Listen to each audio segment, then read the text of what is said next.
Mon cœur s'est arrêté pendant 11 secondes aux soins intensifs. Quand je me suis réveillé, l'infirmier m'a demandé si je voulais appeler ma famille. Il ne savait pas qu'il était à MAUI. Je l'ai découvert grâce à un mot qu'il avait laissé sur ma table de chevet. Parti pour 12 jours. On espère que tu iras mieux à notre retour. Alors, j'ai attendu. J'ai guéri en silence. Puis, j'ai vendu la maison, vidé les comptes et disparu. Quand ils sont rentrés, j'étais déjà parti.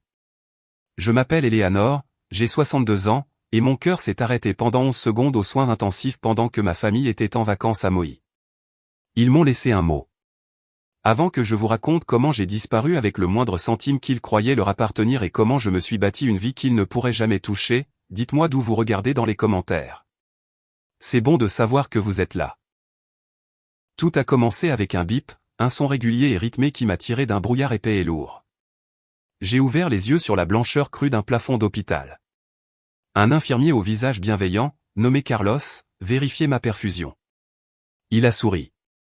Bon retour parmi nous, Eleanor. Vous nous avez fait une belle frayeur. Une frayeur. Il m'a dit que j'avais eu un AVC massif. Mon cœur s'était arrêté. Pendant 11 secondes, je n'étais plus là. Il m'a demandé si je voulais appeler ma famille. J'ai jeté un coup d'œil à la table de chevet. À côté d'un gobelet en plastique rempli d'eau se trouvait un morceau de papier plié en deux. C'était l'écriture de ma fille, Jessica. Mon cœur a eu un petit soubresaut. Ils étaient là. J'ai ouvert le mot. Il était bref, maman, on devait prendre l'avion. Terrible timing. À Maui pour 12 jours avec Megan et Paul. On espère que tu iras mieux à notre retour. On t'aime. On t'aime. Les mots avaient un goût de cendre dans ma bouche. Carlos ne savait pas qu'ils étaient à Maui. Il ne savait pas que la première chose que j'avais vue en revenant à la vie était une carte postale du paradis me disant que j'étais seul. Je lui ai dit d'une voix rauque, non, merci, Carlos. Ils sont occupés. Pendant les 8 jours suivants, ma chambre d'hôpital fut une tombe silencieuse. Pas d'appel, pas de fleurs, pas de visiteurs. Juste la gentillesse constante de Carlos, qui a appris que j'aimais le thé Earl Grey avec une tranche de citron. C'était un parfait inconnu, et pourtant c'était le seul qui ait pris la peine de demander. Dans ce silence, ma vie a défilé dans ma tête.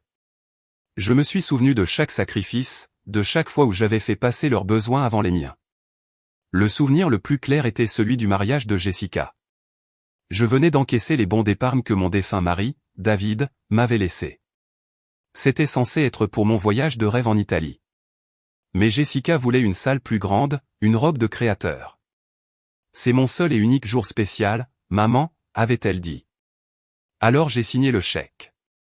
1 an plus tard, quand j'ai mentionné que je pourrais peut-être enfin faire ce voyage, elle avait balayé l'idée d'un revers de main.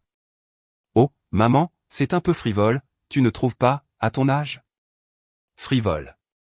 Mon unique rêve était frivole, mais sa 4e robe de demoiselle d'honneur ne l'était pas. J'ai tout payé. J'ai payé pour le mauvais investissement de mon gendre, Paul. J'ai co-signé le premier prêt immobilier de ma fille Megan. J'étais la banque de la famille, le contact d'urgence, la babysitter attitrée. J'étais une ressource, pas une personne. Le jour de ma sortie, j'ai pris un taxi pour rentrer.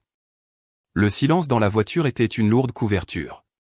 Quand je suis entré dans ma propre maison, celle que David et moi avions construite ensemble, un frisson m'a parcouru l'échine. L'air était vicié. Mon fauteuil préféré avait disparu, remplacé par un meuble moderne et élégant que je n'avais jamais vu. Les murs étaient à moitié peints d'un gris sinistre et stérile. Dans un coin du salon, mes photos de mariage, mes photos avec David, toute ma vie était entassée dans des boîtes en carton poussiéreuses. J'avais l'impression d'être entré dans mon propre mausolée. Puis je l'ai vu. Sur la table de la salle à manger, posée en plein centre, se trouvait une pile de prospectus immobiliers brillants. La photo principale était celle de ma maison, mon foyer. En dessous, en lettres grasses, on pouvait lire. Prix pour vente rapide.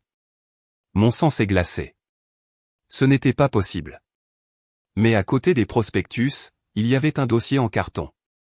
Mes mains tremblaient en l'ouvrant. À l'intérieur, il y avait une procuration. Et en bas, ma signature. Je m'en suis souvenu. Il y a 2 ans, pour une opération de routine au genou, Jessica avait insisté. Juste au cas où, maman. Pour qu'on puisse gérer les choses pour toi. Gérer les choses. Voilà donc ce qu'il gérait.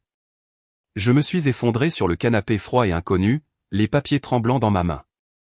Ils n'étaient pas seulement en vacances. Ils attendaient que je meure.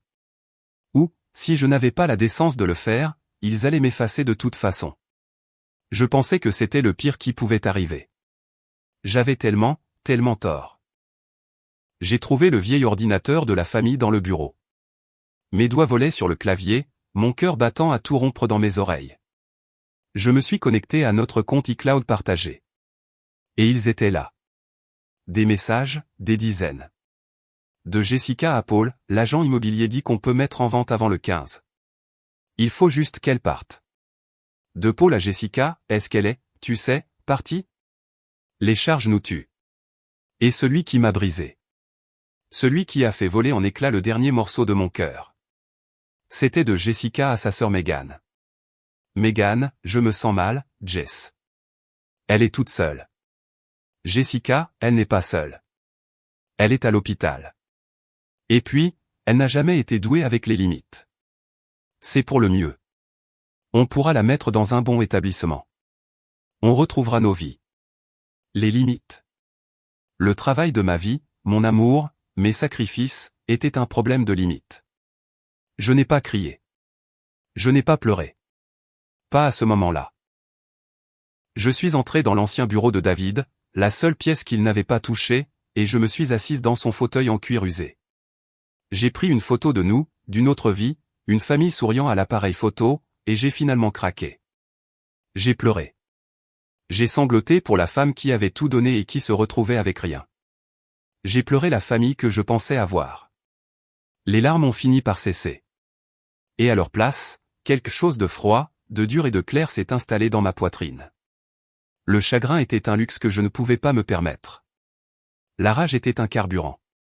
J'ai ouvert mon ordinateur portable. Je n'ai pas cherché les informations de vol de mes enfants. Je n'ai pas cherché de forfait vacances à Maui. J'ai cherché des avocats spécialisés dans le droit des aînés. Le lendemain, j'ai rencontré un avocat nommé James Pugh.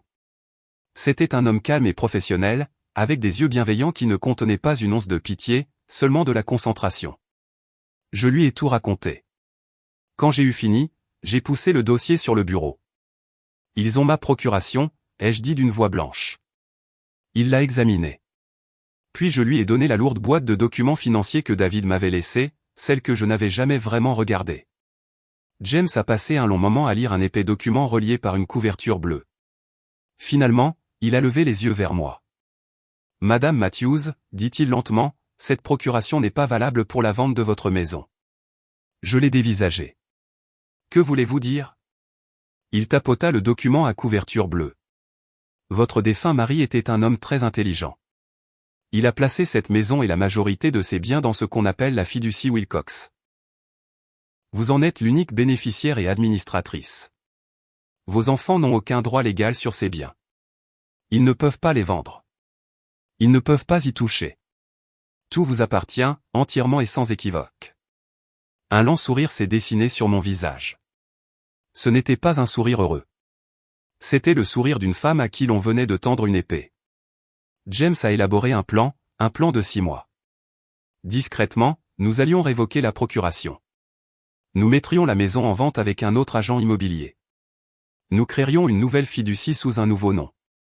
Le nom de jeune fille de ma grand-mère, Margaret Wilcox. Nous déplacerions le moindre centime. Pendant les 8 mois suivants, je suis devenu un fantôme dans ma propre vie. J'ai tout vendu, les meubles, les bijoux, tout sauf quelques trésors sentimentaux. J'ai fermé les comptes en banque. J'ai fait suivre mon courrier à une boîte postale. Et un matin frais d'octobre, j'ai fait mes bagages dans ma petite voiture. Avec 595 000 $ en espèces cachées dans la boîte à gants, j'ai quitté la vie que je connaissais et je n'ai jamais regardé en arrière. J'ai conduit vers le nord jusqu'à ce que les villes se fondent dans des villages et les villages dans des forêts. J'ai atterri à Pinewood, dans le Maine, une petite ville dont la population, comme le disait le panneau de bienvenue, ne valait pas la peine d'être comptée. Je me suis présenté comme Margaret Wilcox, bibliothécaire à la retraite, veuve, sans enfant. J'ai loué une petite caravane confortable pour 595 $ par mois. J'ai commencé à faire du bénévolat à la bibliothèque locale. Je me suis fait des amis. Une serveuse de 27 ans nommée Sarah, avec une fille pleine de vie nommée Olivia. Olivia a commencé à m'appeler Nana Maggie. Nous avons planté un petit jardin ensemble. Je lui ai appris à raconter une histoire en prenant toutes les bonnes voies. Pour la première fois depuis des années, j'ai senti mon cœur commencer à dégeler. J'étais en paix. Bien sûr, une telle paix ne dure jamais. La bibliothèque locale, fière de sa nouvelle bénévole, a posté une vidéo de 30 secondes sur sa page Facebook. C'était moi, en tant que Maggie, lisant à un groupe d'enfants captivés. C'était touchant. C'était mignon. Et c'est devenu juste assez viral pour qu'un lointain cousin dans l'Ohio la voie. Tiens, on ne dirait pas tante Éléanore? Une semaine plus tard, j'arrachais les mauvaises herbes dans mon jardin quand Sarah est arrivée en courant, le visage pâle. Maggie, dit-elle, la voix légèrement tremblante, il y a une femme à la bibliothèque. Elle te demande. Elle dit qu'elle s'appelle Jessica. Elle dit qu'elle est ta fille.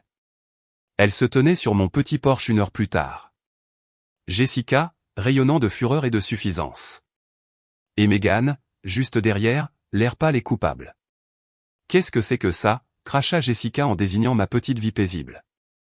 Qu'est-ce que tu as fait? La maison a disparu. L'argent. Où est notre argent? Notre argent. Megan s'est mise à pleurer. Maman, on était si inquiets.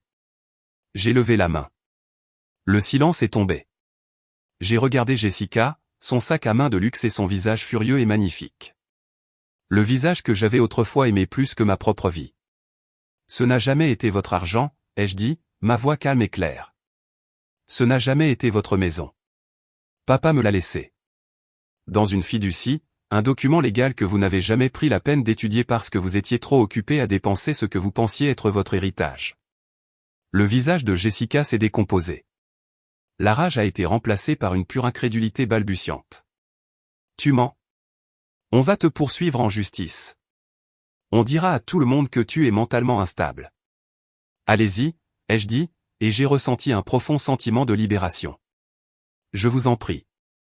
Racontez au tribunal l'histoire de Moïse. Parlez-leur du mot que vous avez laissé pendant que j'étais en train de mourir. Racontez-leur comment vous avez mis ma vie en boîte pendant que je me battais pour elle. On verra ce que ça donnera.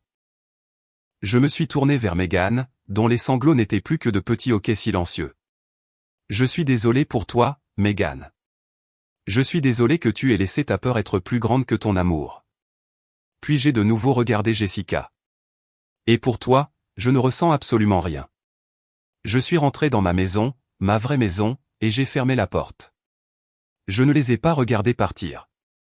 Je suis allé à la fenêtre de ma cuisine, d'où je pouvais voir Sarah et Olivia m'attendre dans leur jardin. Sarah m'a fait un petit sourire interrogateur. J'ai souri en retour. Quelques semaines plus tard, une dernière lettre de James est arrivée, confirmant que tous les liens juridiques étaient rompus. Je l'ai lu une fois, puis je l'ai jeté dans mon petit poêle à bois. Je ne l'ai pas regardé brûler.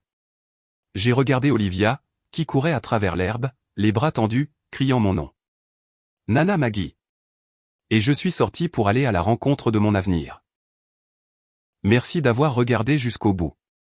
Si cette histoire vous a touché, n'oubliez pas de liker, de vous abonner et de partager.